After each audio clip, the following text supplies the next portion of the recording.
Eleanor Hayes pressed both palms flat against her thighs to stop them from shaking. She had crossed half a continent alone, buried a husband, sold a home, and swallowed every tear since Missouri. But standing in the doorway of a saloon kitchen in a town that didn't know her name, asking grown men for a place to sleep in exchange for a pot of supper, was the hardest thing she had ever done in 42 years of living. She opened her mouth, and the laughter started before she finished her first sentence. If a story about a woman who had nothing left but her pride, and one man who saw exactly that, sounds like something you need today, hit that subscribe button and stay with me until the very end. And drop your city in the comments below. I want to see how far this story travels. The stagecoach hit the rut so hard, Eleanor's shoulder slammed the wooden frame, and she bit down on her cheek to keep from crying out. Across from her, a young mother with 2 sleeping children barely stirred. The woman had been writing since Amarillo. She was used to it. Eleanor was not. She had grown up in drawing rooms and church pews. She had learned to pour tea before she learned to cook. Her husband, Robert, had always said she had the hands of a woman born for silk gloves, not cast iron. He had meant it as a compliment. She had laughed every time he said it. She was not laughing now. Through the dust-filmed window, Willow Creek appeared, and it was nothing like the letter had described. The letter, written by Robert's second cousin 3 years before Robert died, had called it a growing town with real opportunity. What Eleanor saw as the stagecoach slowed was a single main street baking under a white summer sky, a row of storefronts that looked like they were leaning against each other for support, and a group of men outside a saloon who had nothing better to do on a Tuesday afternoon than watch a stagecoach pull in. She smoothed her dress. Black. Still black 8 months after the funeral. She had nothing else. The stagecoach door swung open, and the driver, a sun-worn man with no interest in conversation, set the step and gestured for her to climb down. Eleanor gathered her 2 bags and stepped into the heat. It hit her like an open oven door.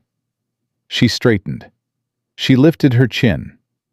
She had promised herself on the 3rd day out of Kansas City that she would not arrive anywhere looking beaten. Whatever she felt on the inside, the outside would hold. The men on the saloon porch had gone quiet. One of them, heavy-shouldered, red-faced, with a toothpick working the corner of his mouth, let out a low whistle. "Well," he said to the man beside him, "somebody's lost." The man beside him snorted. Eleanor did not look at them. She picked up her bags and walked toward the nearest building with a sign she could read, Harmon's General Store. She needed information.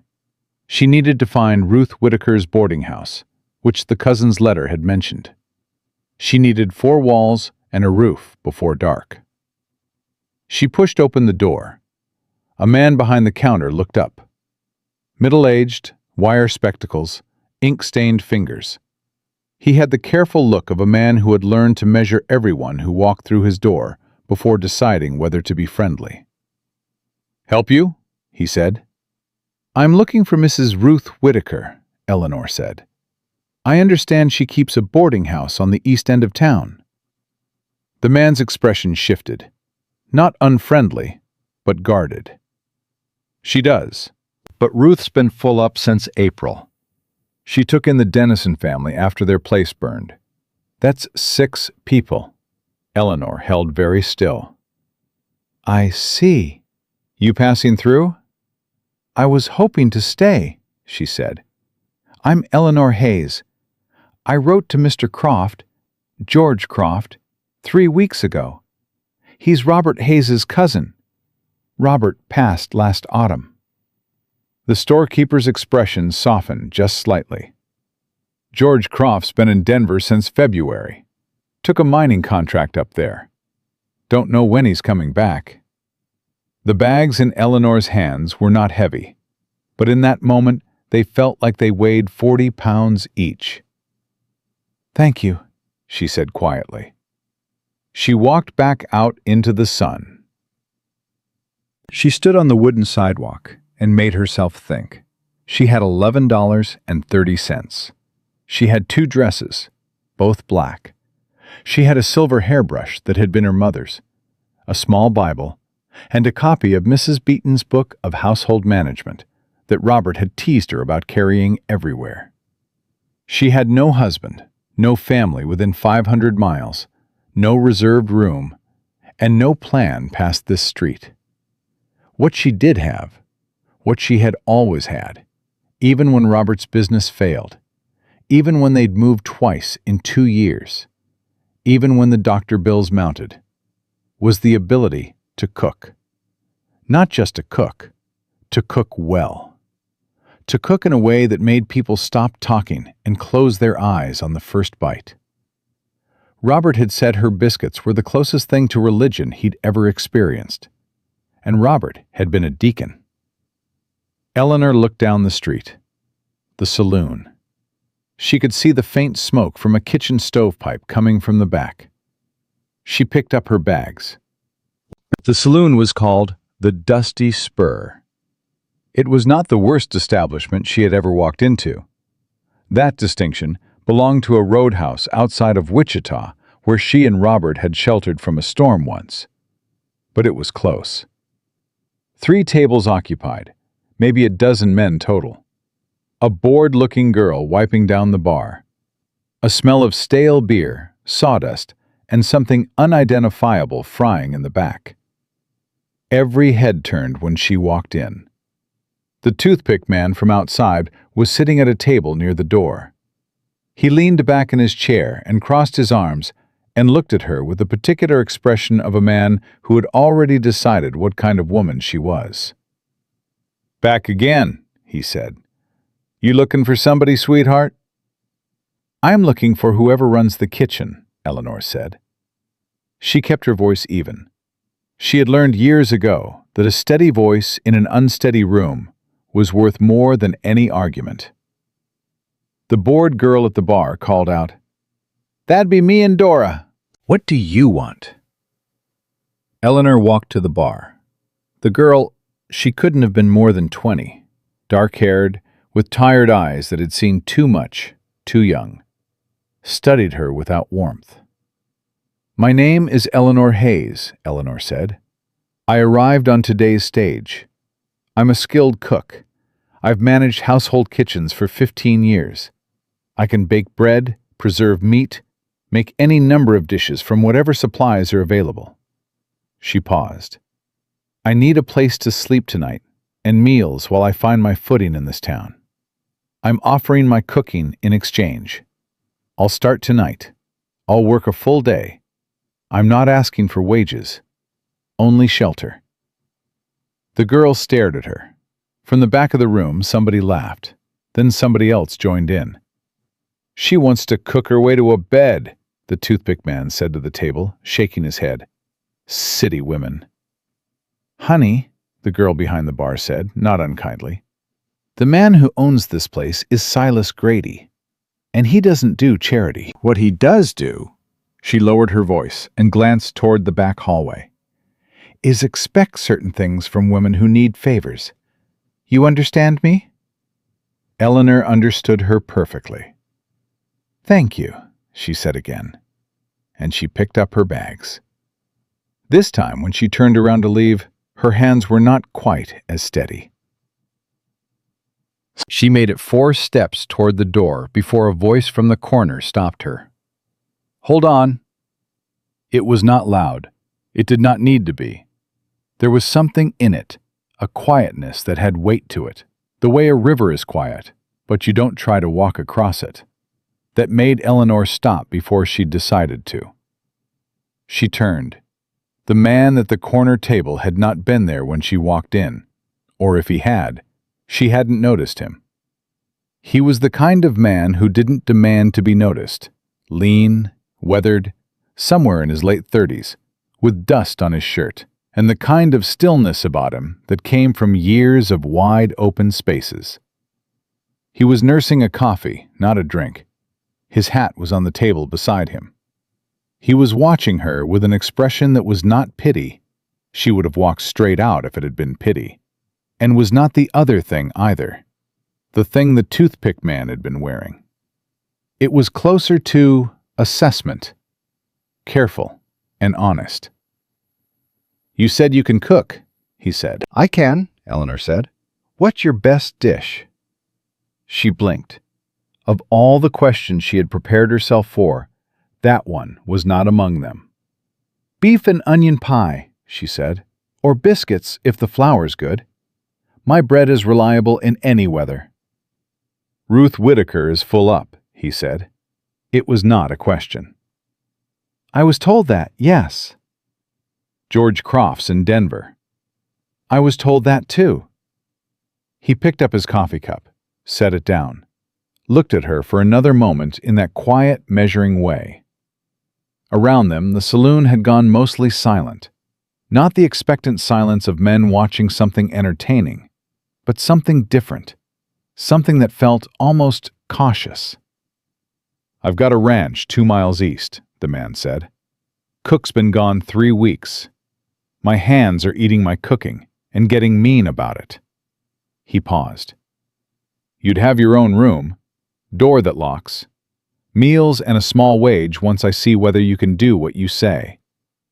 He picked up his hat. "I'm Caleb Turner." Eleanor looked at him for a long moment. "What are your conditions?" she said. She had learned to ask that question early in a negotiation, and ask it plainly. Something moved across his face. Not quite a smile, but in the neighborhood of one. "Honest work, decent behavior, and—" He stood up from the table, and he was taller than she'd measured him sitting down. "If you cook something that makes a man stop feeling sorry for himself, even just for a minute, that'd be worth something too." The toothpick man at the near table said, under his breath, "She won't last a week." Caleb Turner didn't look at him. He was looking at Eleanor. Eleanor looked back. "I can do that," she said.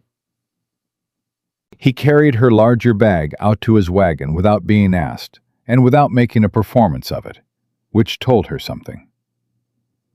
She climbed up to the wagon bench without assistance, which, she suspected, told him something in return.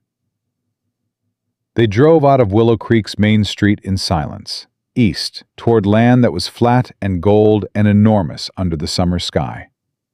After perhaps 10 minutes, she said, "How many men at the ranch?" "6 hands. 1 boy, Tommy Reed. He's 14, does the stables. Mrs. Whittaker's niece comes twice a week to help with laundry." "What did the cook leave over?" Caleb glanced sideways at her. "He didn't leave. He got into an argument with one of my hands over a card game, threw a skillet, and I let him go." "What do you have in the larder?"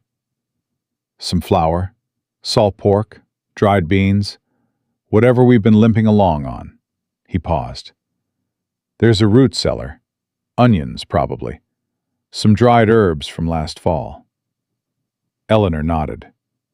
"I'll need lard or butter. If you have neither, I can make do, but the biscuits suffer." "There's lard." "Good." Another silence. Then he said, not looking at her, "You came a long way."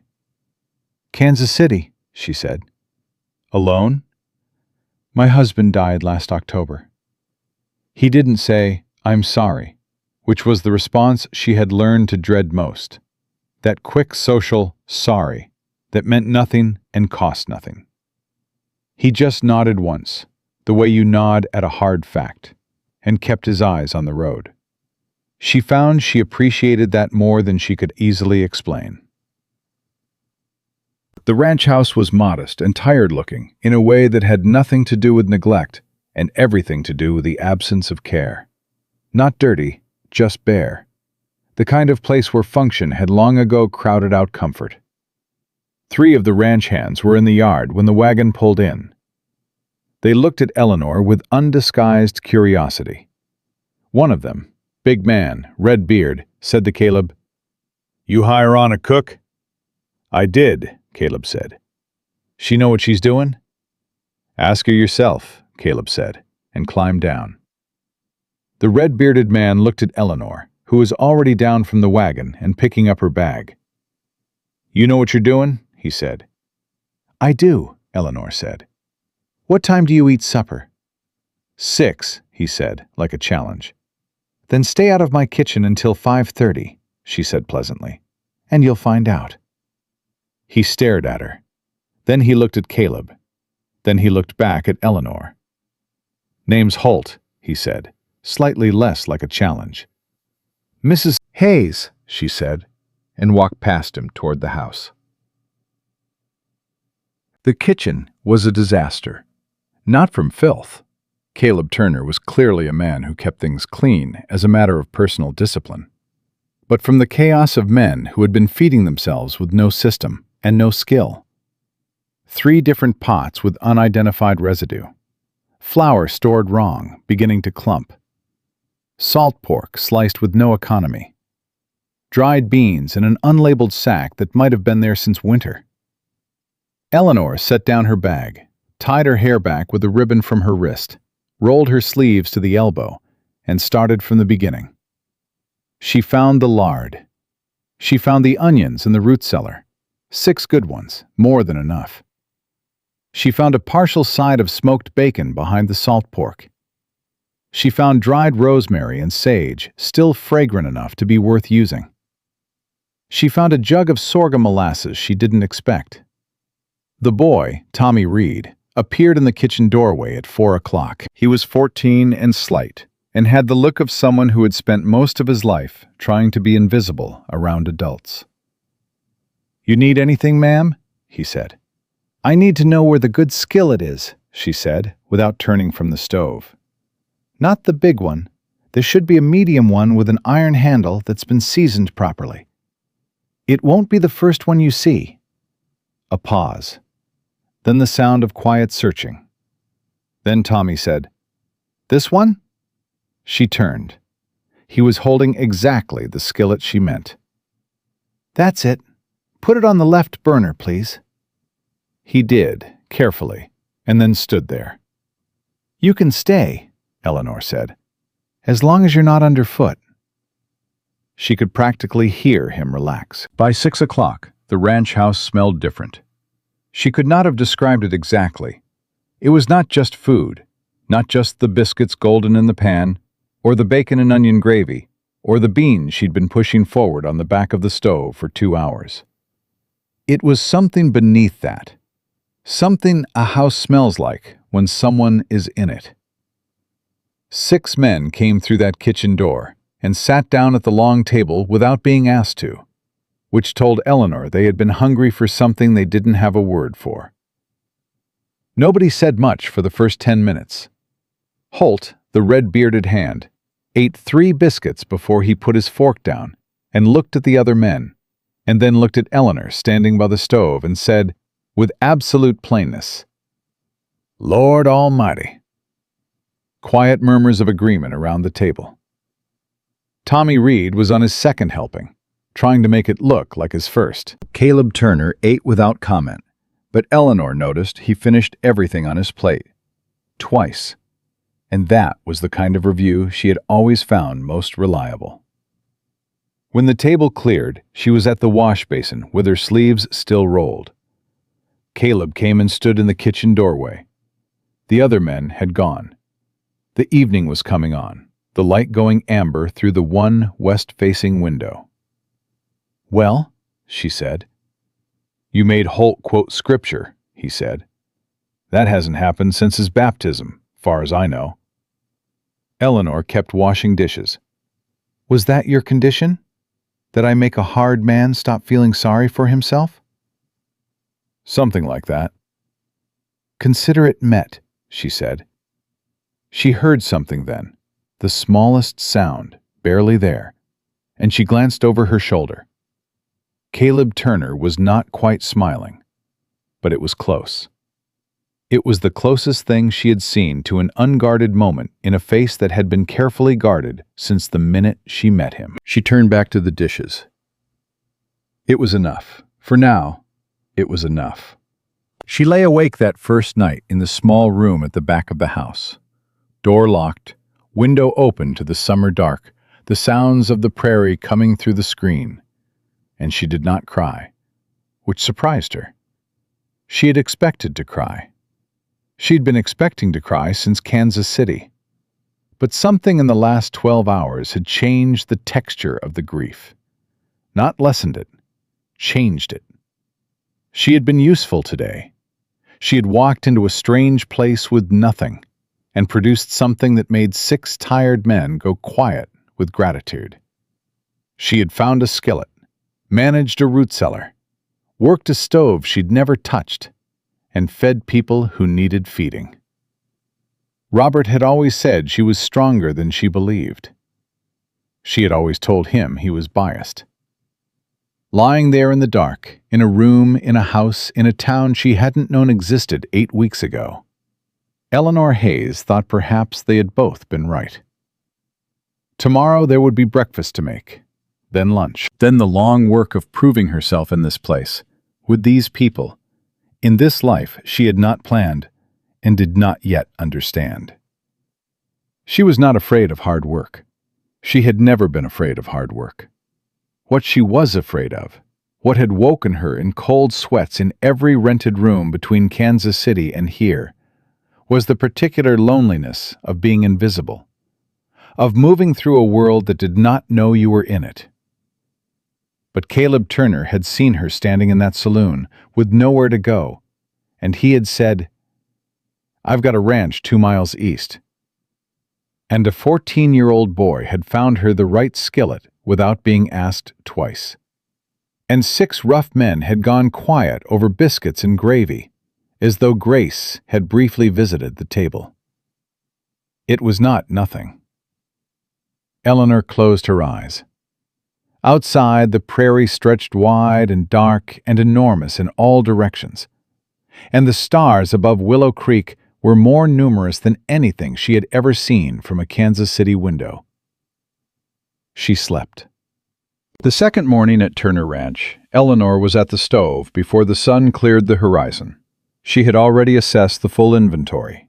Everything Caleb kept, everything he was missing, everything she could stretch, and everything she could not. The flour situation was manageable for another week. The salt pork needed to be used, or it would turn.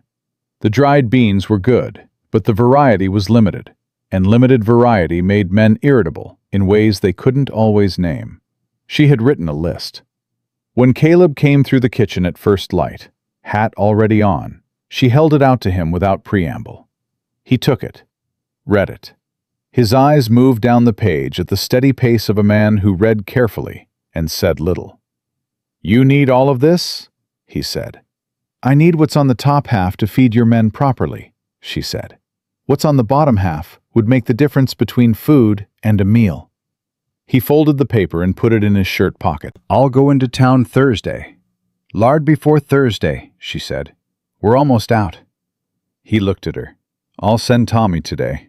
"Good," she said, and turned back to the stove. She heard him pause in the doorway, the way he sometimes paused before going, as though he were about to say something, then decided against it.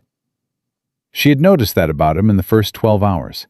He was a man who had trained himself to hold back, and the training had become so complete that he sometimes had to fight it to speak at all. But this time he did speak. "You sleep all right?" he said. "I did," she said. "Thank you for asking." Another pause, then boots on the porch, and he was gone. By the end of the first week, she had established order in the kitchen the way a general establishes order in a camp. Quietly, efficiently, and in a manner that made everyone wonder why it hadn't been that way from the beginning. Meals were at 6, noon, and 6. The kitchen was not a thoroughfare.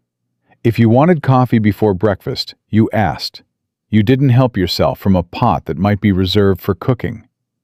You did not leave dirty boots at the back door, because she mopped that floor, and she was not mopping it twice.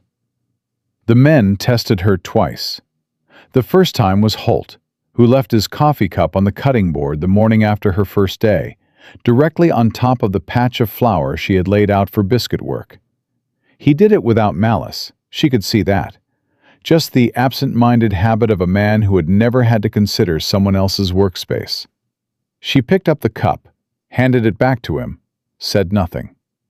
He stared at it like it had appeared in his hand by magic. "Off the cutting board," she said pleasantly, and went back to her biscuits. He moved it.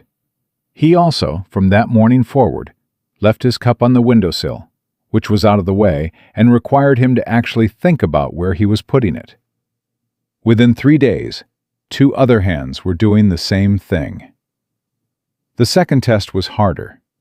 A hand named Dyer, younger than the others, quick to laugh in a way that never quite reached his eyes, came in for noon meal on Wednesday and sat down across from Tommy Reed and said, loudly enough for the table to hear, "Heard in town the widow woman came begging at the Dusty Spur before Turner picked her up." Silas Grady told it around. The table went quiet. Eleanor set the pot of beans on the table. She set down the bread. She set down the salt. She pulled out her chair and sat down. "Silas Grady told it correctly," she said, with absolute composure. "I offered my cooking in exchange for shelter. He chose not to accept. Mr. Turner chose differently." She looked at Dyer. "Is there something about that arrangement that concerns you?" Dyer opened his mouth, closed it. "Because if there is," she continued, "you're welcome to address it to Mr. Turner directly. Otherwise, the beans are getting cold." Holt let out a short bark of something that might have been a laugh. Someone else reached for the bread. The meal resumed. Dyer did not test her again. What she had not expected, what no amount of planning for had prepared her, was how much she would miss having someone to talk to. Not company. Company she had in abundance. 6 men at 3 meals a day was more company than she'd had in months. But conversation. Real conversation. The kind where someone asked you a question because they wanted to know the answer. The kind where ideas moved back and forth like something alive. That was a different thing entirely. Tommy Reed came closest. He had taken to appearing in the kitchen at odd hours, ostensibly to help, but mainly, she suspected, because it was quieter there than anywhere else on the ranch. He was a boy with a serious mind and a habit of watching people that Eleanor recognized because she had the same habit herself. "Where'd you learn to cook like this?" he asked her one afternoon. He was sitting on the stool near the back door, cleaning tack, which he had asked if he could do in the kitchen because it was shaded. She had said yes. "My mother first," she said. "She was a practical woman. She believed every person, man or woman, should know how to feed themselves and others. Then I learned more when I was married. When you're keeping a household on a budget that changes every year, you learn to cook what you have." "Was your husband a good man?" Eleanor looked up from the pastries she was rolling. "He was," she said. "He was funny and kind and occasionally hopeless with money. He made me laugh every single day, even toward the end, when laughing was hard." Tommy was quiet for a moment, working at a buckle. "My pa wasn't," he said. "Good, I mean." Eleanor went on rolling. She did not ask what he meant. She had learned that with certain people, especially young ones, silence was a better invitation than questions. "That's why I came out here," Tommy said. "Heard Mr. Turner was fair." "Is he?" she said. Tommy looked at her steadily. "Best man I've known," he said, with the simple certainty of a 14-year-old stating a fact about the sky. Eleanor set that information aside, the way she set aside information she wasn't ready to fully examine yet. It was in the 3rd week that Silas Grady rode out to the ranch. She heard the horse first, then voices in the yard, Holt's, and another she didn't know. She stayed at the stove. Whatever it was not her business unless it became her business. Then she heard her name. "Asking about the widow woman Turner took on. Man just wants to know she's settled in all right." Holt's reply was brief and not particularly polite. The other voice, smooth, the kind of smooth that had been practiced, said, "No offense meant. Silas Grady's a community-minded man. Takes an interest in newcomers." Eleanor dried her hands and walked to the back door. Silas Grady was not what she had imagined. She had imagined someone loud and obviously dangerous. Instead, he was compact and pleasant-looking, with a carefully trimmed beard and clean clothes that had been chosen to suggest prosperity. He had the face of a man who had long ago learned that appearing reasonable was more effective than appearing threatening. He saw her and smiled. It was an excellent smile. It did not touch anything behind his eyes. "Mrs. Hayes," he said, "good to see you found your footing. Willow Creek can be rough on newcomers." "It's been kind enough," she said. "I heard you were looking for work when you came in on the stage." He tilted his head. "My offer still stands, if the situation here doesn't work out. I need a kitchen manager. Real wages. Your own room above the saloon." Holt crossed his arms. Eleanor looked at Silas Grady for a long moment, reading him the way she had learned to read people across tables and over dinner negotiations, and in all the years of being married to a man who did business with other men. "I appreciate the offer," she said. "I'm satisfied where I am." Something shifted behind those pleasant eyes, just briefly. "Of course," he said, "but a woman alone, out here on a working ranch, that's not always comfortable. You know how men talk." "I do know how men talk," Eleanor said. "Good day, Mr. Grady." She went back inside and closed the door. Her hands were steady. Her heart was not. She told Caleb about it that evening, after the hands had eaten and the kitchen was clean. He was at the table, going over ranch accounts, the way he spent most evenings. She had learned his rhythms, the way you learn the rhythms of any house you live in. Not intrusively, but inevitably. "Silas Grady came out today," she said. Caleb looked up. His expression did not change, but his pen went still. "He offered me a position at the saloon," she said. "I declined. He suggested my situation here was uncomfortable and that people would talk." Caleb was quiet for a moment. "Are you comfortable here?" "Yes," she said. "Then don't give Silas Grady real estate in your thinking," he said. "He runs more than a saloon. He runs information in this county. If he came out here, it's because he wants something, and what he wants isn't your cooking." She sat down at the other end of the table. "What does he want?" Caleb set the pen down. "This ranch sits on the best water access in the valley. He's been trying to leverage land around me for 2 years. A cook, a housekeeper, someone who lives here and owes him. That's useful to a man who deals in leverage." The clarity of it was almost stunning in its simplicity. She had not been seen as a person at all. She had been seen as a tool.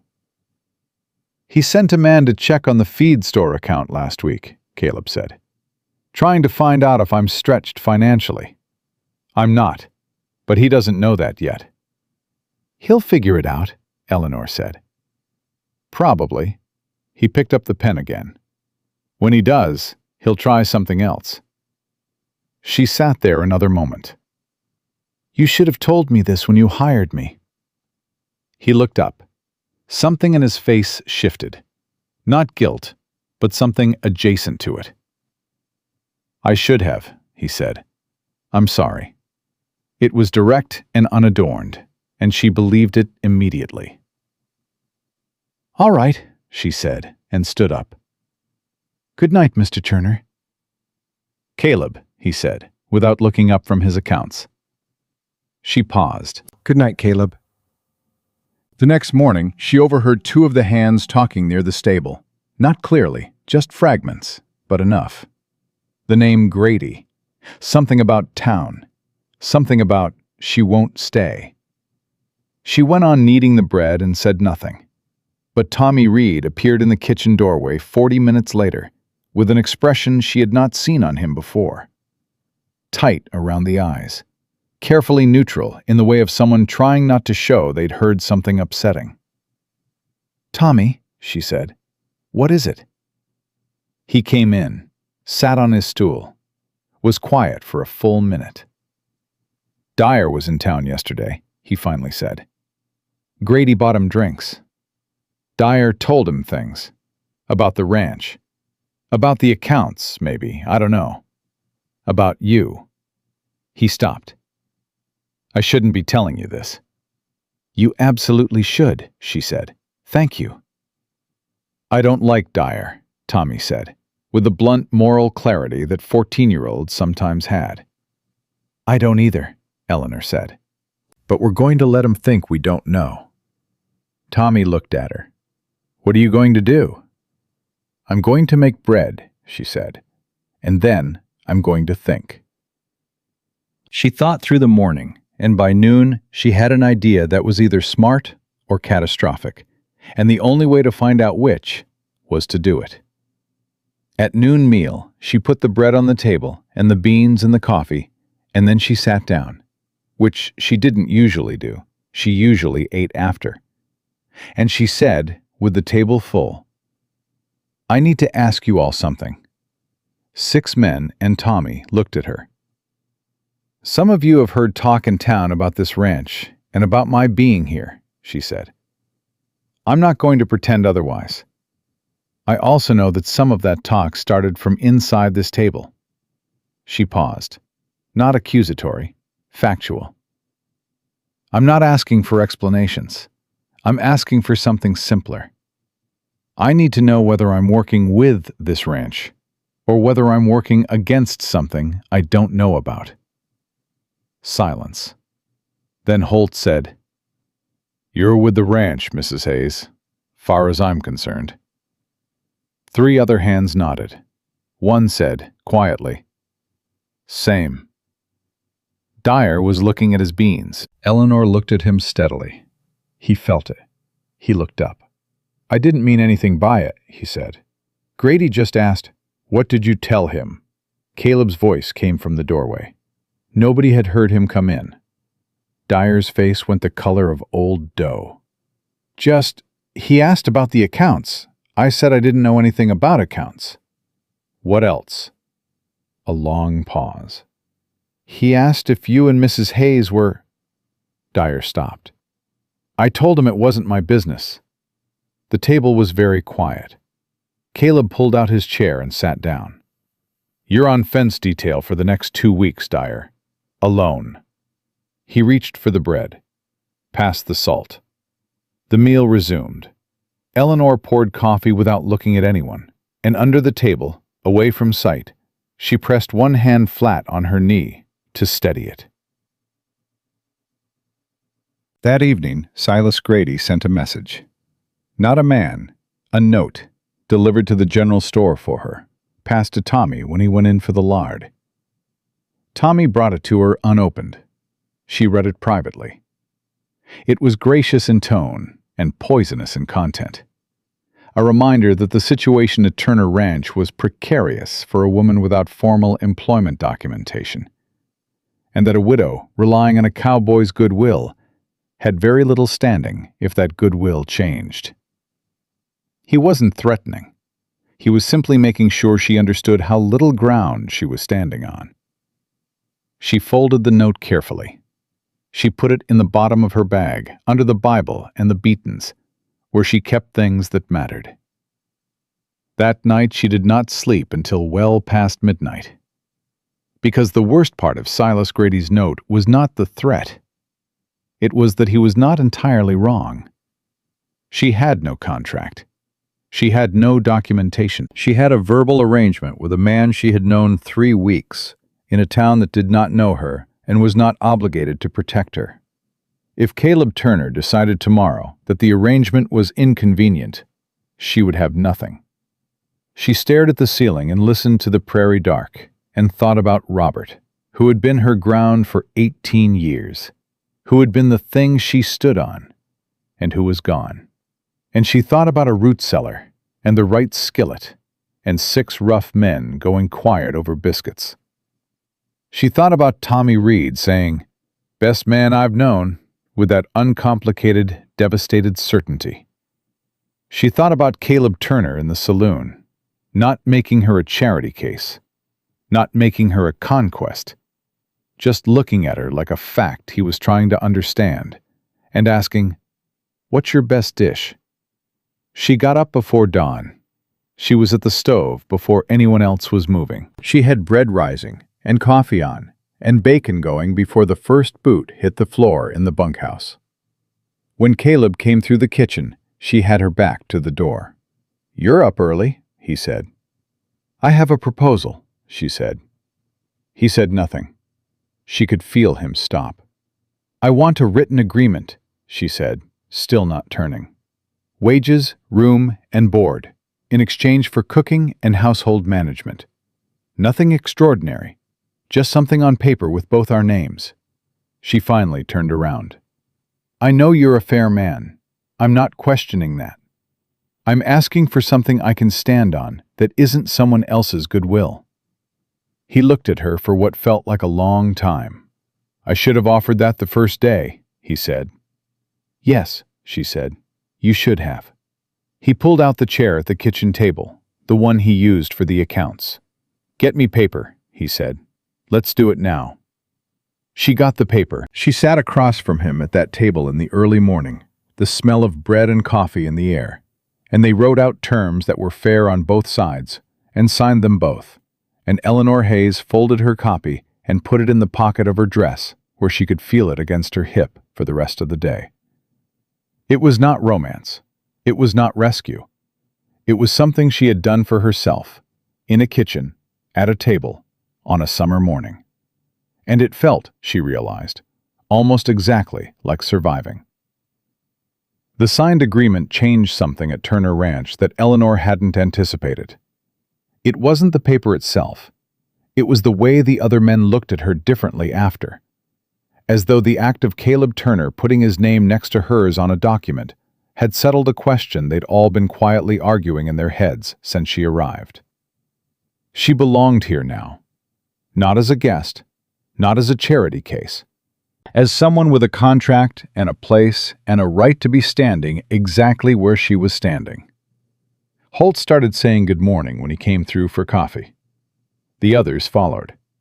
Even Dyer, returned from 2 weeks of solo fence work, sunburned and considerably quieter, had begun leaving his boots outside without being reminded.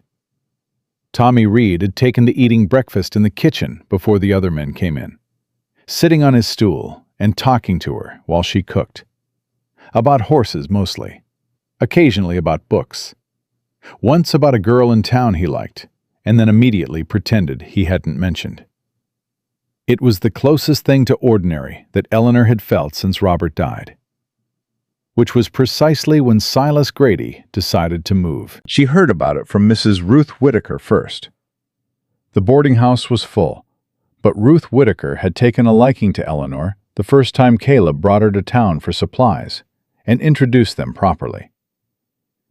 Ruth was 70 years old, small as a sparrow, and had the kind of backbone that only came from surviving everything the frontier had ever thrown at you. She had been in Willow Creek since before the war. She knew everyone and everything, and what everyone owed everyone else, which made her simultaneously the most useful and most dangerous woman in the county. She pulled Eleanor aside at the general store on a Thursday morning in late July while Caleb was loading the wagon. "You need to know something," Ruth said, without preamble. She kept her voice low and her eyes moving. "Silas Grady has been talking to Judge Harlan. About you." Eleanor went still. "About me?"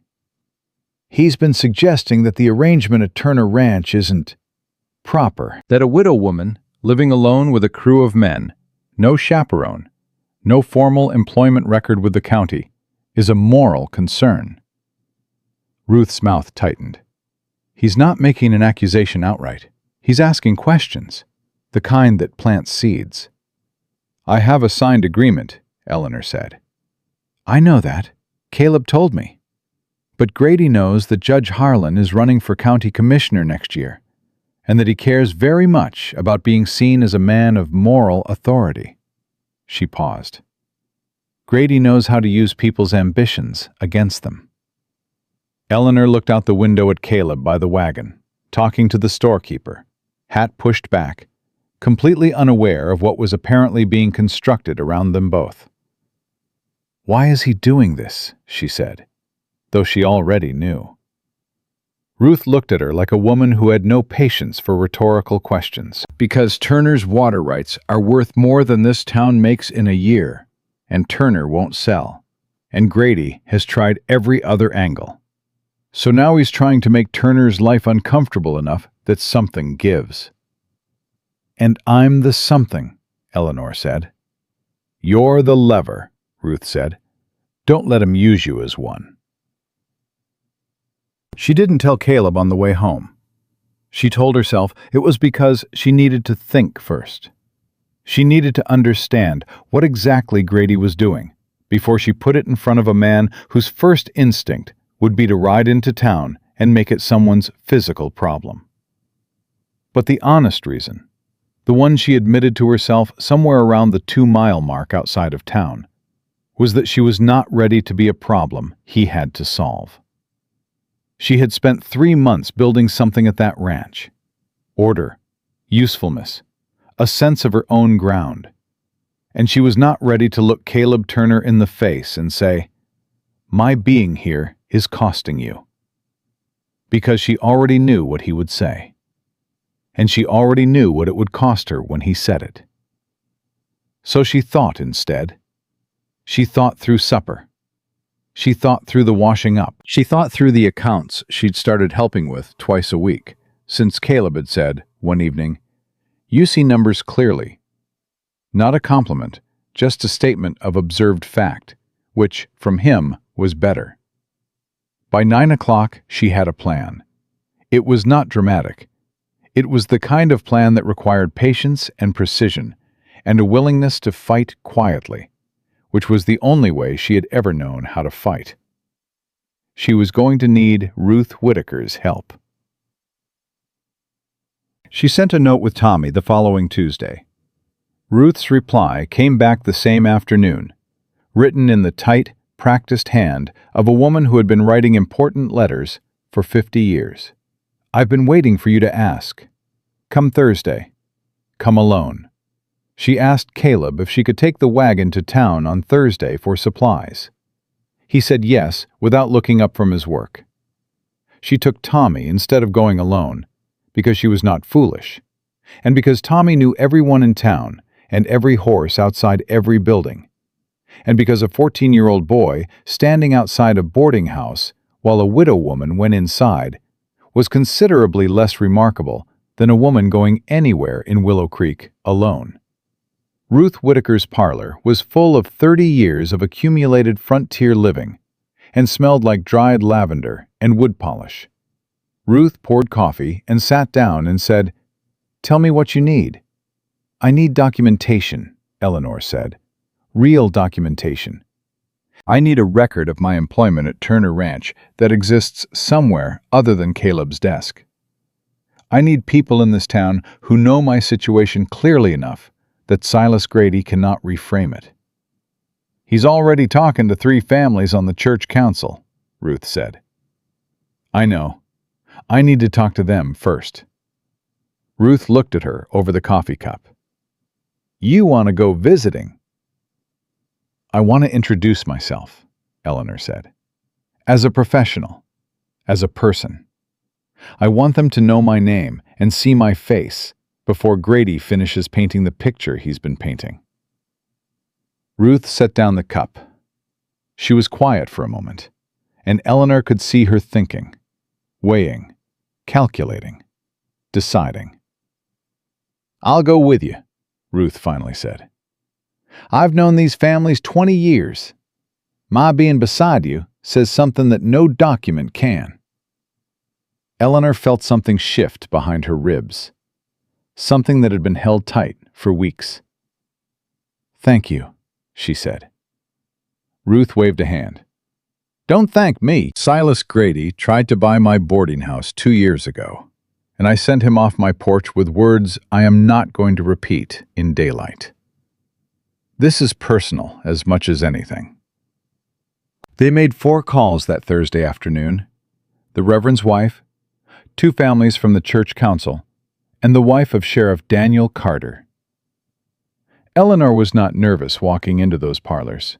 She was precise. She was warm. She said her name clearly. She talked about Kansas City and about Robert and about the honest work she was doing at Turner Ranch. She let Ruth do what Ruth did best, which was establish context with a single sentence and a look that 40 years of community standing had made unimpeachable. By the time the sun started going down, Eleanor Hayes was no longer a rumor. She was a woman with a name and a face and a clear story. She drove the wagon home feeling, for the first time in months, like someone who had drawn her own map. She told Caleb that night, all of it.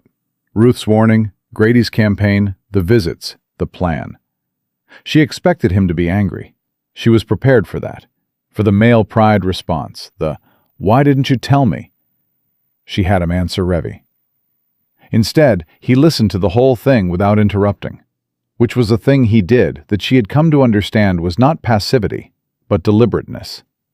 He was not a man who responded before he had thought, which made his responses, when they came, mean more than other men's.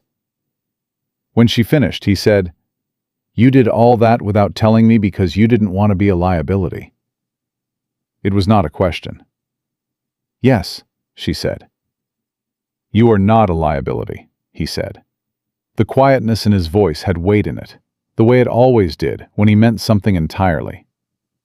"You are the most competent person on this property, and if Silas Grady is using you as a lever, it's because he knows that too."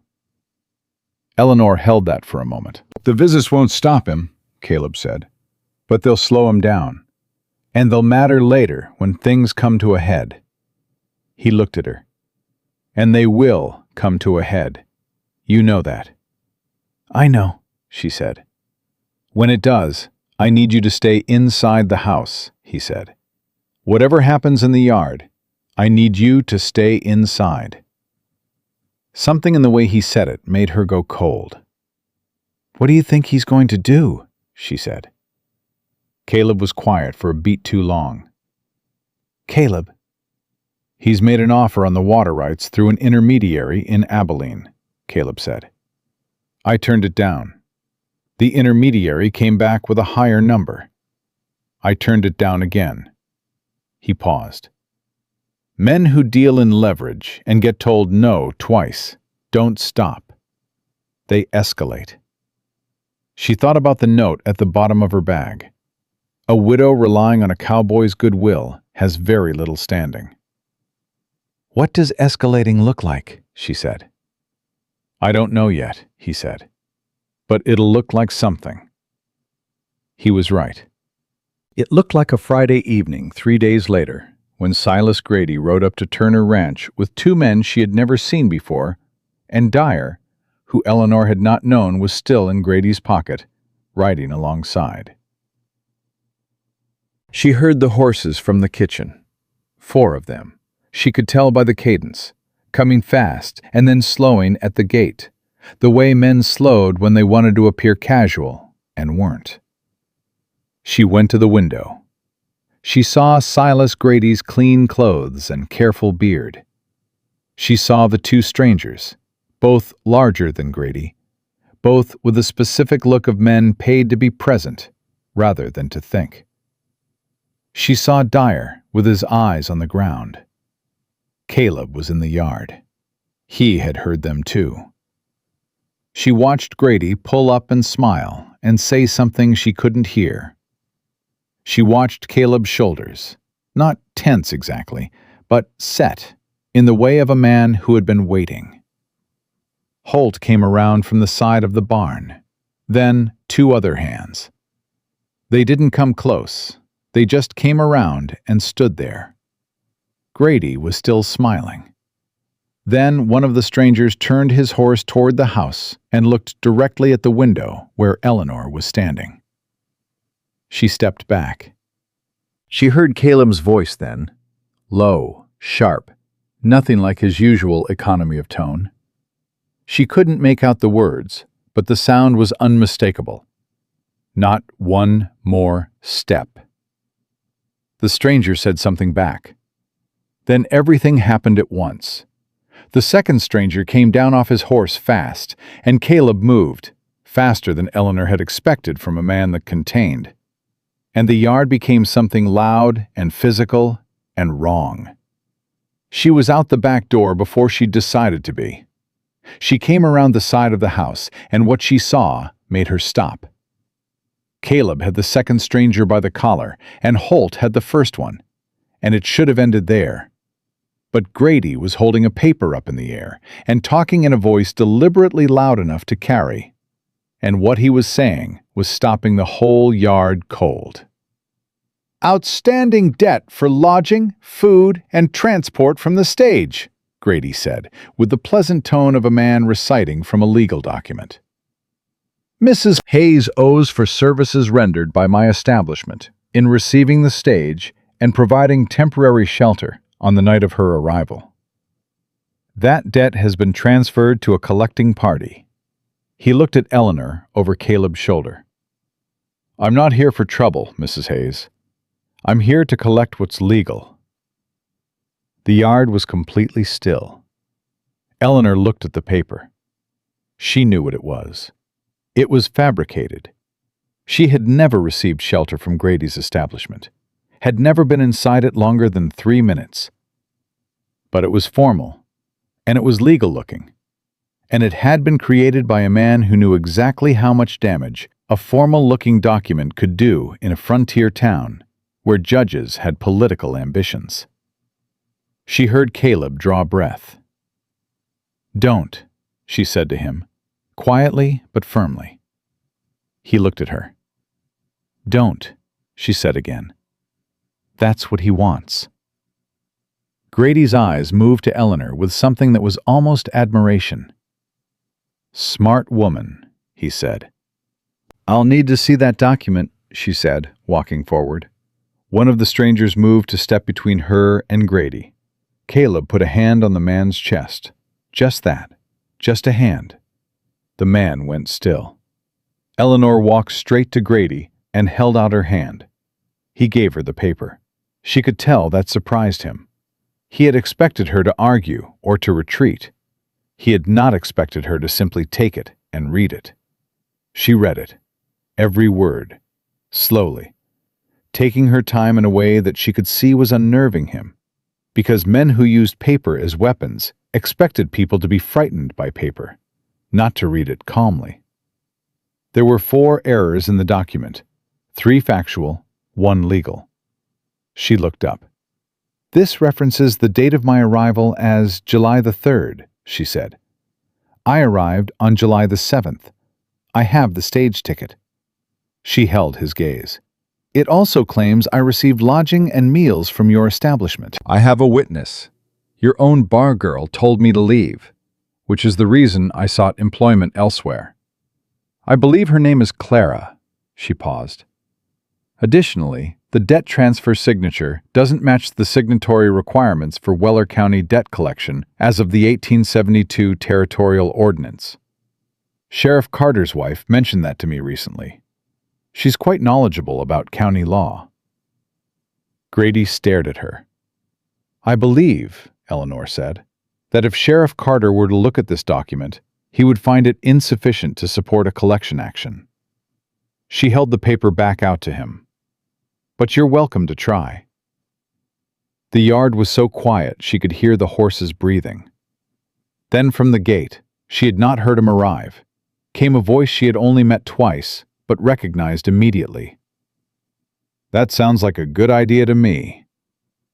Sheriff Daniel Carter rode through the gate at a walk, unhurried, as though he had all the time in the world. He didn't look at Grady first. He looked at Eleanor. He said, "Ma'am." He touched his hat. "Sheriff," she said. He looked at Grady then. Silas. The pleasant expression on Grady's face had not changed, which told Eleanor more than any change would have. A man who controlled his face that well when caught had done something like this before. "Sheriff," Grady said, "just settling a minor debt matter." "I can see that." Carter dismounted slowly. "Mind if I have a look at the paperwork?" A long pause. Grady took the paper back from Eleanor's outstretched hand. He folded it once, precisely, and put it inside his jacket. "I believe there may be some clerical errors," he said pleasantly. "I'll have my man review it." "Good," Carter said. "You can bring the corrected version by my office. We'll go over it together." The two men who had ridden in with Grady were already backing toward their horses. Dyer had not moved or spoken since the moment Eleanor came around the side of the house. Grady turned his horse. He paused and looked back at Eleanor. "You're a formidable woman, Mrs. Hayes," he said. There was something in it that was not entirely a compliment and not entirely a threat. It occupied the precise space between the two. "I'm a working woman," she said, "on a working ranch, with a signed contract." She held his gaze. "Good evening, Mr. Grady." He rode out. Carter watched them go.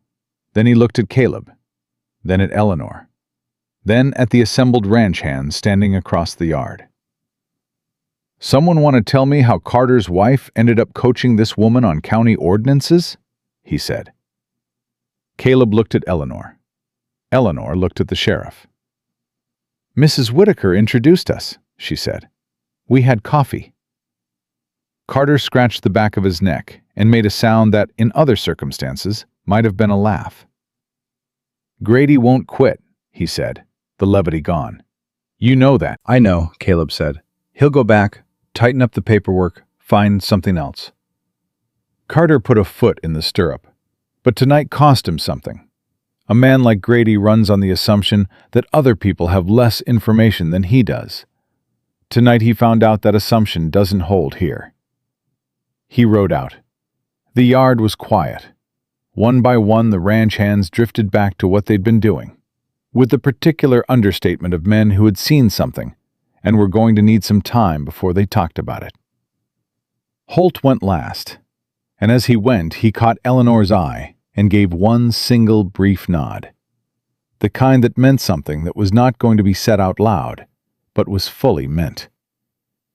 Dyer was still standing by the fence. Caleb looked at him. "Go pack your gear." Dyer opened his mouth. "Pack your gear," Caleb said again, the same way he'd said it the first time. Just the same, no louder. It was somehow worse. Dyer walked toward the bunkhouse. Eleanor stood in the yard and listened to her own heartbeat slow. She had not realized, until now, that her hands had been fists at her sides for the last 15 minutes. She opened them. Tommy Reed appeared beside her out of nowhere, the way he sometimes appeared, quietly, as though he'd always been there. "You okay?" he said. "Yes," she said. He looked at her sideways. "You quoted an 1872 territorial ordinance at him." "Mrs. Carter has an excellent memory," Eleanor said. Tommy was quiet for a moment. Then, "Did you know it would work?" Eleanor looked at the gate where Grady's horse had gone. "No," she said. "I knew it might. That was enough to try." Behind her, she heard Caleb's boots on the porch. She didn't turn around yet. She needed one more minute before she was ready to be looked at by someone whose opinion of her mattered as much as his did. She breathed. The summer evening settled around her, warm and enormous and still. And what she felt, standing there in that yard with the dust still settling, was not relief exactly, It was something harder than relief. It was the particular feeling of a woman who has fought for her own ground and is still standing on it. She had not needed rescuing tonight, and the man behind her had known better than to try. The morning after Grady rode out, the ranch was quieter than usual. Not an uncomfortable quiet, a settling quiet, the kind that came after something had been decided. Dyer's bunk was empty, his gear gone before first light. Nobody mentioned it at breakfast. Nobody needed to. Eleanor made eggs and cornbread and put coffee on the table and sat down with the men for the first time without thinking about whether she should. She simply sat. And nobody looked twice, which told her everything about how far the last 2 months had moved things. Holt ate half his cornbread before he said, without looking up, "That thing you did yesterday, with a document." Eleanor said. "Where'd you learn that?" "My husband was in trade," she said. "Contracts, accounts, terms. I kept his books for 12 years. You learn to read what's in a document and what's missing from one." Holt chewed, considered. "Useful," he said.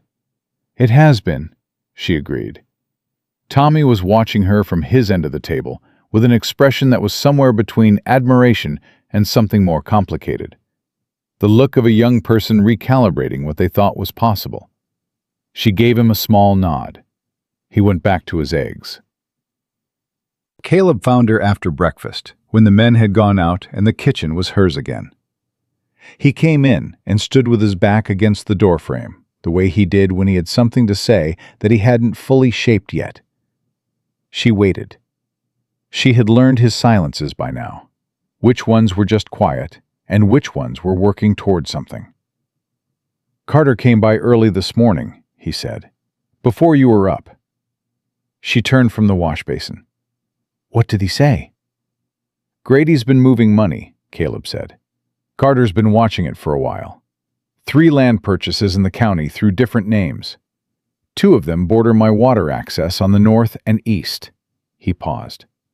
"He's been building around me for 2 years, and I didn't see the full shape of it until Carter laid it out this morning." Eleanor dried her hands. "What does he need to complete it?" "My land, or a way to make my land unusable." Caleb looked at her steadily. "Last night wasn't a debt collection. It was a test.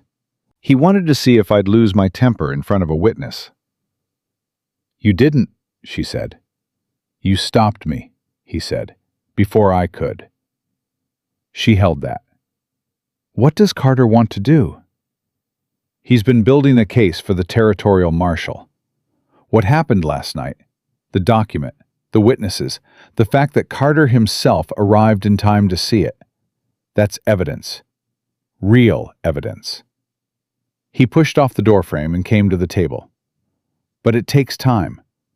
Carter needs Grady to move again, and move wrong." "And in the meantime," Eleanor said. "In the meantime, Grady knows the document play didn't work. He'll try something else." She sat down at the table, across from him. "What does he have left?" Caleb was quiet for a moment. "He's got a contact on the county land board. If he files a challenge on my water rights claim before Carter can move, it ties everything up in legal proceedings for months, maybe a year." He looked at her. "And during that year, a ranch running thin on operating money is a ranch that starts making concessions it wouldn't otherwise make." Eleanor thought. "How is the ranch, financially? Honestly?" He didn't flinch from the question, which she had half expected him to. "Stable. Not generous, but solid. I've run lean by choice, not necessity." He paused. "But a year of legal proceedings is not cheap." "No," she said, "it isn't." She looked at the table between them, at the grain of the wood, at her own hands on the surface, still reddened from dishwater. Nothing like the hands Robert had teased her about. "I have a small amount of money," she said, "from the sale of the house in Kansas City."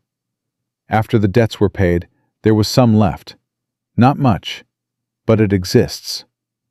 Caleb shook his head. No. I'm not offering it as charity, she said, the same way she'd said everything important since she arrived here. Directly, without apology. I'm offering it as an investment in a ranch I'm contracted to and have a documented interest in.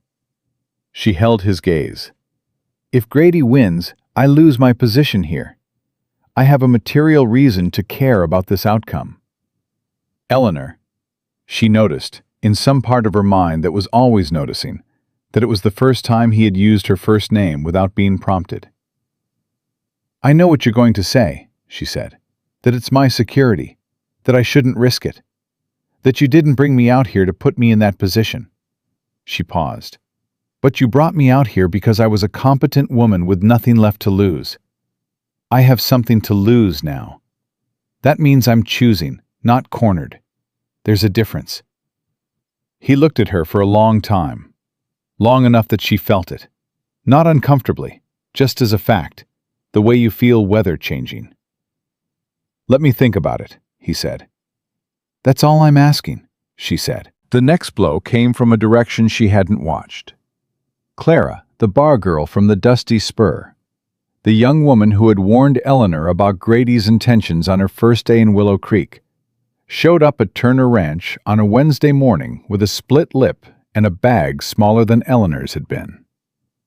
Tommy found her at the gate and brought her to the kitchen without being asked, which told Eleanor that whatever she'd been doing for 2 months had taught Tommy Reed something useful about what mattered. Clara stood in the kitchen doorway and looked like a woman waiting to be told to leave. Sit down, Eleanor said. Have you eaten? Not since yesterday, Clara admitted. Eleanor put food in front of her and sat across the table and waited. The story came out in pieces, the way stories did when the person telling them wasn't sure yet how much they were allowed to say. Grady had found out that Clara had talked to Eleanor on that first day. He hadn't fired her immediately. He'd kept her on and watched her, the way a man like Grady did things, letting someone think they were safe while he decided what to do with them. Then last night, he'd told her she owed him for lodging and food going back 6 months, that he'd been taking it out of her wages, but the full calculation put her in debt to him, and that there were ways to work that debt off. Eleanor listened to every word. He has documents? She asked. He has something that looks like documents, Clara said. Same as he tried on you. Did you sign anything when you started working for him? Clara stopped. Thought. A paper. He said it was standard. Do you remember what it said? He read it to me. She looked down at the table. I can't. She stopped. You can't read, Eleanor said, without any particular weight on it. No, Clara said quietly. Eleanor nodded once. All right. That matters, but not the way he thinks it does. A contract read aloud and signed by someone who cannot verify its contents has significant legal problems. She paused. I need you to tell me everything you remember about the day he had you sign it. Clara looked at her, really looked at her, with the expression of someone who had been treated as an obstacle or an object for so long that being treated as a source of useful information felt genuinely strange. You're going to help me, Clara said. It was not quite a question. I'm going to try, Eleanor said. But I need what's in your memory first. Details matter. She took it to Carter that same afternoon. Caleb drove her, without asking why, because by now he had learned that when Eleanor Hayes needed to go somewhere with documents in her hand, there was a reason worth moving for. Carter listened. He looked at the notes Eleanor had written based on Clara's account. He was quiet in the way of a man who had just received a piece that changed the shape of something he'd been looking at for months. She'd have to be willing to make a statement, he said. She's willing, Eleanor said. She's at Turner Ranch right now. Carter looked at Eleanor, then at Caleb, then back at Eleanor. "You planned this," he said. "I hoped for it," she said. "I didn't plan it. Clara made her own choice to leave." "How'd she know to come to Turner Ranch?" "Because I told her, the day I left town," Eleanor said, "that if she ever needed somewhere to go, the kitchen door was open." The silence in Carter's office had a particular quality to it. "I'll need her there for a formal statement tomorrow morning," Carter said. "And I'll need everything you've documented since Grady first contacted you." He looked at Eleanor. "You kept records?" "I kept everything," she said. "The note he sent to the store, the dates of every interaction, what was said." She opened her bag and put a folded sheaf of papers on his desk. "I've been keeping records since the second week." Carter picked up the papers, looked through them slowly. 40 years I've been in this county," he said, half to himself. "Never had a witness who brought me organized documentation." "My husband was in trade," Eleanor said, for the second time that week. "It's useful." The formal statement took most of Thursday morning. Clara sat across from Carter and two witnesses and said, clearly and without embellishment, everything she remembered. Eleanor sat beside her, not to prompt her, not to speak for her, just to be there, the way you sometimes needed another person to simply be there when you were telling a hard truth to men with authority. When it was over, Clara sat back and her shoulders dropped an inch. The way a body drops when it has been braced for so long, the bracing becomes invisible until it stops. "That's the worst part," Eleanor said quietly. "It gets easier from here." "Does it?" Clara said. "I can't promise quick," Eleanor said. "But yes, easier." She meant it. She knew it from the inside. The twist came on Friday, and it hit like a thrown stone through a window, sudden, shattering, and immediately requiring all attention. Tommy came sprinting from the stable in the early afternoon, and Tommy never sprinted, which was the first sign. He came through the kitchen door so fast, he nearly took it off the frame. "Grady filed the water rights challenge," he said, breathing hard. "This morning. Mr. Henderson at the land board just sent word. Caleb's name is on a counterclaim. There's a hearing in 8 days. Eleanor stopped what she was doing. "Where's Caleb?" she said. "Riding the north fence. I sent Jake." She untied her apron and put it on the table, and went to the desk where she kept the ranch accounts and her own records. She pulled out the stack of papers she had organized over the past 2 months.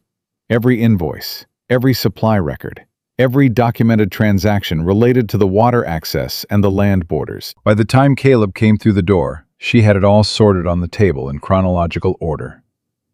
He saw it before he saw her. He stopped. "The hearing is in 8 days, she said. "You need a land attorney, ideally one from outside the county so Grady can't influence him. You need documentation of continuous water use going back as far as possible. I found purchase records in your desk that go back to 1868, which I've organized here. And you need Carter to move on the fraud case before the hearing. Because if Grady is under active investigation, the land board will almost certainly delay proceedings." Caleb stood in the doorway and looked at the table. "How long have you been preparing this?" he said. "Since the morning after he rode out here," she said. Another silence, different from the others. She couldn't quite read it, and that unsteadied her. "What?" she said. "I need to tell you something," he said. He came to the table, but didn't sit. He stood on the other side of it, looking at the organized papers, and she could see him working on what he was about to say the way he always worked. Carefully, deliberately, making sure the words matched the thing exactly. "When I hired you," he said, "I told myself it was practical. Cook's gone, ranch needs managing, woman needs a place. Simple arithmetic." Eleanor said nothing. "It stopped being arithmetic a while ago," he said. "I don't know exactly when. Maybe the night you sat down at the table for the first time instead of eating after. Maybe the morning you handed me a supply list, like a woman who'd decided she was staying. He paused. Maybe right now, looking at what you've built on this table in 8 days, while I was riding fence and not knowing. Eleanor's hands were flat on the papers. I'm not saying this to complicate your situation, he said. I know what it cost you to get to this table. I know you didn't come here looking for what I'm describing. He lifted his gaze to her. I'm saying it because you deserve to know where I stand, whatever you decide about any of it. The kitchen was very quiet. Outside, somewhere in the yard, one of the horses made a sound. A door closed in the bunkhouse. I'm not afraid of it, Eleanor said. Her voice was steady, which surprised her. I want you to know that. I was afraid, at first, of depending on someone again, of what it would cost to lose someone again. She looked at him. But I'm not afraid of what you're describing. I just don't know what to do with it yet. You don't have to do anything with it, he said. Not now. I know, she said. But I wanted you to know that it's not unwelcome. He picked up the first stack of her organized documents. All right, he said, and the word carried about 12 different things in it, all of them careful and real. Let's save the ranch first. Carter moved on Thursday, 2 days before the hearing. He arrived at the Dusty Spur with 2 deputies and a warrant signed by a territorial judge from Abilene, someone Grady had no history with and no leverage over. Clara's statement, Eleanor's documentation, and the testimony of 3 witnesses to the original confrontation at Turner Ranch had been enough. Eleanor heard about it from Ruth Whitaker, who heard about it from the Reverend's wife, who had been watching from the general store window when Carter walked in. Grady was not arrested immediately. That was not how these things worked, Ruth explained. There were proceedings, hearings, proper legal order. But the warrant froze his financial maneuvers, and the water rights challenge was suspended, pending the fraud investigation. 8 days of work. That was all it had taken to stop what Grady had been building for 2 years. Eleanor was in the kitchen when Caleb told her. He had ridden into town to see Carter directly. He came back in the early evening, came straight to the kitchen, and said simply, "It held." She turned from the stove. "The challenge is suspended," he said. "Carter's got enough for the territorial marshal to take over the larger case. Grady's contained." Eleanor let out a breath she had not been aware of holding. "Clara," she said, "Carter's arranged for her to stay with the Reverend's family while proceedings are ongoing. She's safe." She turned back to the stove. She stirred the pot because her hands needed something to do. Behind her, she heard Caleb pull out a chair and sit down and stay. Neither of them spoke for a long minute. Then she said, without turning around, "Your accounts are current through end of month. The supply order is written out for next Thursday. The root cellar inventory is on the 3rd shelf on your desk." "Eleanor," he said. "I know," she said. "I just needed to say something ordinary for a minute." A pause. Then, quietly, and she could hear in it exactly what she'd heard him trying not to say for weeks. "I'll make the coffee." She heard him get up, move to the shelf where the coffee was kept, do the simple, domestic, ordinary thing of making coffee in a kitchen at the end of a hard day. And Eleanor Hayes stood at the stove in Turner Ranch and felt, for the first time since Robert died, that the ground under her was not borrowed. It was hers. Not in the way that property was hers, not in the way that a contract was hers, in the way that a life was hers. Built piece by piece, cup by cup, biscuit by biscuit, document by organized document, out of everything she had carried across half a continent in 2 bags and her own 2 hands. She had not needed saving. She had needed a kitchen, a fair man, and enough time. And she had made every inch of the rest herself. The weeks after Grady's freeze were not dramatic. That was the part nobody told you about resolution. That it didn't arrive with fanfare. It arrived the same way dawn arrived on the prairie. Gradually, then completely, until you couldn't remember what the dark had felt like. Silas Grady's name stopped being spoken with fear and started being spoken the way people spoke about a bad season. Something that had happened. Something that had cost people. Something that was passing. The Territorial Marshal's Office sent a man from Abilene in early August. Carter handed over everything. The proceedings that followed were slow and legal, and entirely outside Eleanor's kitchen, which was where she preferred them. Clara settled with the Reverend's family and started helping with laundry and mending, which was honest work she was good at. And the Reverend's wife, a practical woman who had grown up poor and had no patience for pity, paid her a fair wage and called her by her name in public, which mattered more than the money. Turner Ranch moved forward.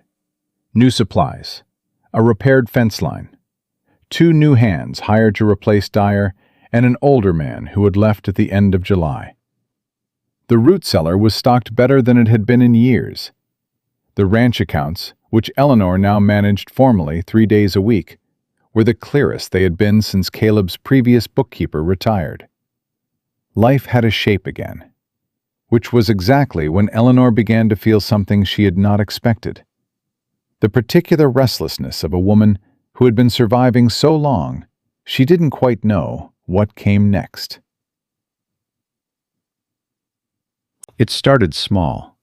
A Tuesday morning when she finished the accounts early and sat at the desk with nothing in front of her, and realized she didn't know what to do with empty time.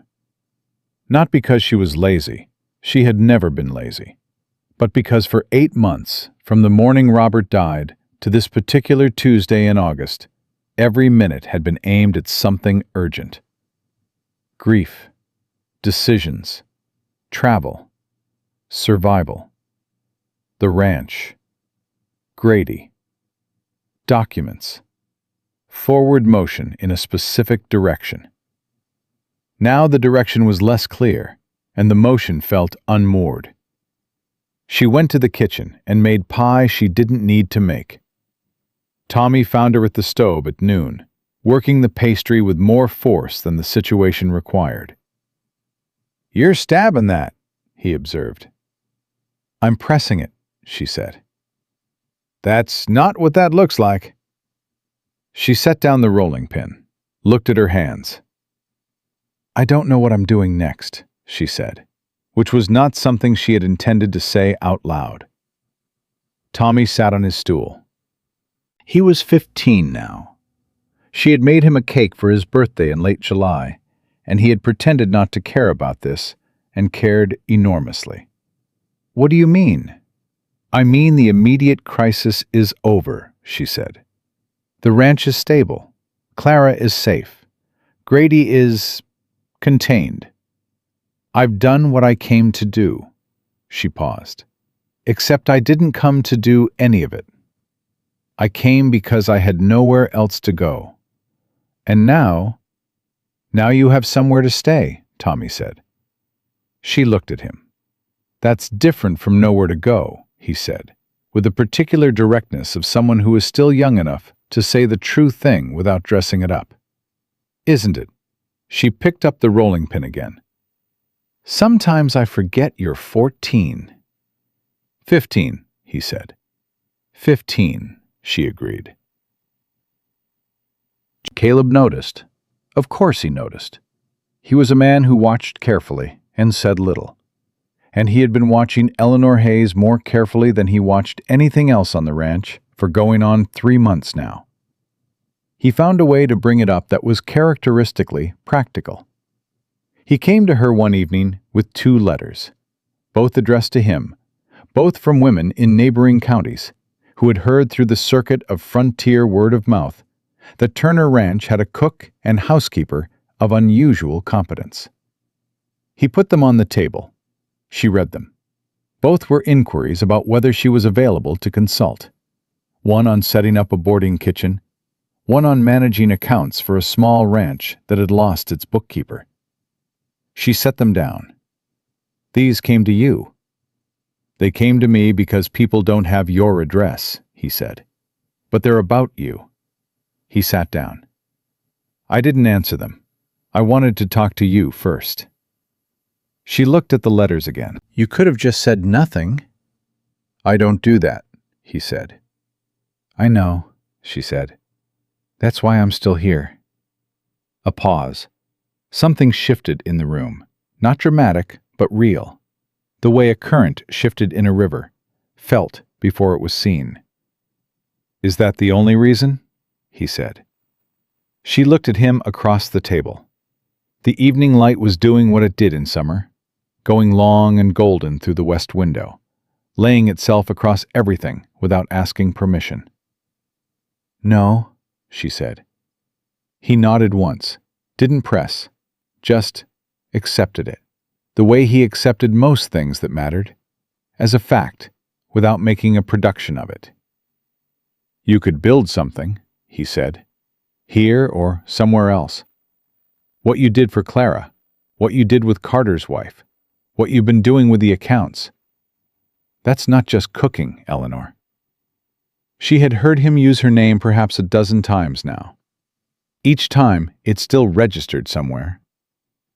"I know what it is," she said. "Do you know what you want to do with it?" She was quiet for a moment. "There are women in this county who can't read their own contracts," she said, "who sign things they don't understand, because no one has ever taught them that understanding was their right." She paused. "Clara isn't the only one." Caleb was watching her.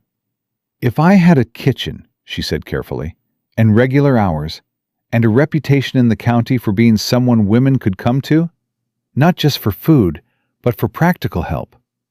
She stopped, because what she was describing was something larger than she had let herself think about until this exact moment, sitting at this table with those two letters in front of her. "Go on," Caleb said quietly. "A boarding kitchen," she said, "that served meals to travelers, yes, but also a place where a woman could come and ask questions about contracts, about legal terms, about what their rights were before they signed something." She looked at him. "Ruth Whitaker would help. Carter's wife would help. Even the Reverend's wife, I think." The silence that followed was not empty. It was full of something being considered, carefully, by a man who did not rush conclusions. "You'd need a building in town," he said. "I know." "That takes capital." "I know that, too." He was quiet for a moment. "You offered me your Kansas City money 2 months ago," he said. "I said no." "You said let me think about it," she said. "I've thought about it," he said. "I want to invest it differently than you proposed." He paused. "I want to put it toward a building in Willow Creek, with my name on the deed, but the operation in your hands. Managed partnership, equal say, documented terms." He held her gaze. "Not charity, not rescue. Business." Eleanor looked at the table. "That's a significant offer," she said. "It's a significant woman," he said simply. And somehow that, not a declaration, not a dramatic pronouncement, just a plain statement of observed fact, delivered in a quiet kitchen on a summer evening, hit Eleanor Hayes harder than anything that had been said in months. She did not cry. She pressed her hands flat on the table and breathed, and did not cry. "I need to think about it," she said. He nodded. "Take the time you need." The Harvest Festival was Ruth Whitaker's idea, and like most of Ruth Whitaker's ideas, it was presented as a small suggestion and expanded into something the whole town participated in before anyone understood how it had happened. Willow Creek had not held a proper harvest festival in 3 years. Various misfortunes and one spectacularly bad August had conspired against it. But this year, the wheat had come in well, and Grady's removal had left a particular kind of lightness in the county, the lightness of a room after a window is opened. And Ruth had looked at all that lightness and decided it needed music and food and paper lanterns. Eleanor was asked, naturally, to manage the food. She said yes. Then she said yes to Clara helping, and to 3 other women she had met through Carter's wife over the summer. And what resulted was the largest organized meal Willow Creek had seen in a decade. She was not nervous about the food. She was nervous about something else she had decided to do that day. Something she had been turning over since the evening with the letters and Caleb's offer, and had finally, 3 days ago, decided. Ruth found her in the church hall kitchen that morning, 2 hours before the festival began. "You look like a woman who's made a decision," Ruth said. "I have," Eleanor said. "2 of them." Ruth waited. "I'm going to accept Caleb's investment offer," Eleanor said. "The boarding kitchen. I want to start before winter." Ruth smiled. It was not a small smile. "And the second decision?" Eleanor kept her hands moving. Bread on the board, knife through the loaves. "I'm going to tell him that the investment isn't the only thing I'm saying yes to." Ruth was quiet for a moment. Then she said, at her driest, "It took you long enough." Eleanor laughed. It came out unexpected and genuine and surprised her. The way real laughter always surprised her. The way Robert's laughter had always surprised her. The way she had thought she might never laugh like that again, and was being proved wrong in a church kitchen in the middle of August. "I know," she said. "I know it took too long." "No such thing," Ruth said, reaching past her for the bread knife. "You got there. That's what matters." The festival hit the way good things hit, all at once and everywhere, with music already playing by the time Eleanor came out of the kitchen, and the smell of cooking, and the sound of people who had been tense all summer, finally letting themselves be easy. She looked for Caleb in the crowd, and did not find him immediately, which was fine. She had learned that about him. He was always somewhere sensible, doing something practical, and he appeared when he appeared. She found Clara first, standing with 2 of the Reverend's wife's children, who had clearly adopted her. Clara looked different than the woman who had arrived at Turner Ranch, with a split lip and a small bag. Not unrecognizably different, just inhabiting more of herself. The same thing Eleanor had been feeling, she supposed, in her own way. "You look well," Eleanor said. "I am," Clara said. And then, with a frankness that had always been her best quality, "You look like you're about to do something that scares you." "I am," Eleanor said. Clara nodded like this was entirely reasonable. "Good." Tommy found her 20 minutes later, which meant Caleb had sent him, which meant Caleb had seen her before she'd seen him, which was entirely in character.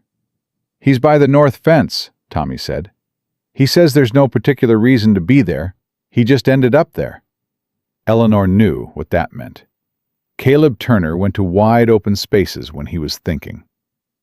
2 miles of uninterrupted horizon was his version of a quiet room. "Thank you," she said. Tommy looked at her. "You're going to tell him?" "Yes." He broke into the kind of grin that 15-year-olds produced when they had been waiting for something and were finally seeing it happen. "Finally," he said, with feeling. "You too?" she said. "Mrs. Hayes," he said. "Everyone on this ranch has been waiting." He was leaning on the fence post, hat in his hands, when she walked up. He heard her coming and turned, and for a moment neither of them said anything. This was the thing about Caleb Turner that she had spent 4 months learning. He did not fill silence with noise.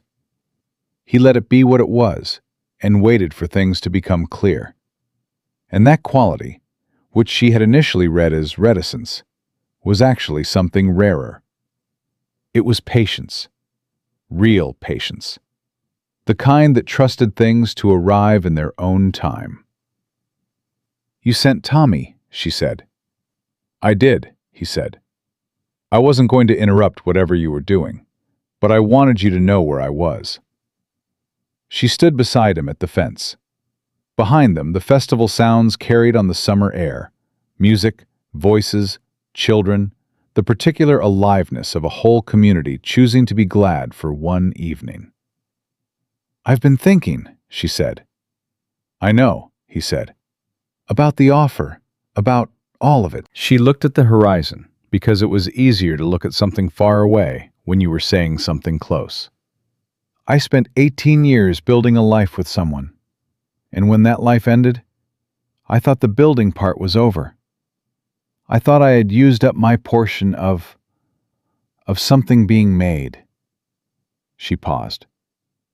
I was wrong about that. I've been building this whole time. In your kitchen, in Carter's office, at Ruth Whitaker's table. I just didn't call it that. What did you call it? He said. Surviving, she said. But it was always more than that. Caleb was very still beside her. I want to accept your offer, she said. The investment, the partnership, the building in town. She turned to face him. And I want to be honest with you about something else, which is that the arrangement we have, the one that started as arithmetic, the way you said, I don't want it to stay arithmetic. I don't know exactly what I want it to be yet, but I know I don't want it to stay that. He looked at her for a long moment.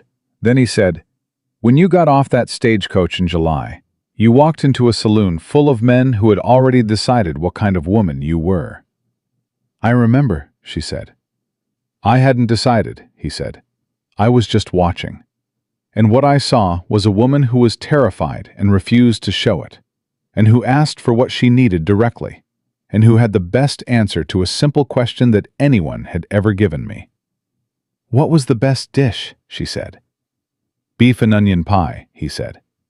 You didn't hesitate. She felt something move in her chest. Not the grief-adjacent ache she had grown used to, but something younger than that. Something that felt impossibly like beginning. Caleb, she said. Eleanor, he said. I'm not rushing anything, she said. I want you to know that. I'm not replacing what I lost, and I'm not pretending the last year didn't happen. I'm just telling you that I can see forward from here. For the first time. She held his gaze. And you're in that direction. He was quiet for 3 full seconds. Then he said, with the particular precision of a man who had been thinking about something for a long time and was now saying it for the first time.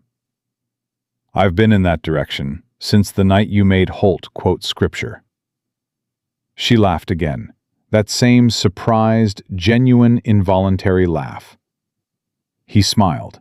Really smiled, not the almost smile she had catalogued over 4 months, but the full thing, which was considerably more devastating than she had prepared for.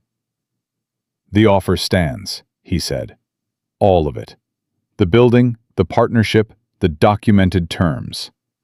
He paused. And the rest of it, whatever shape that takes, I'm in no hurry.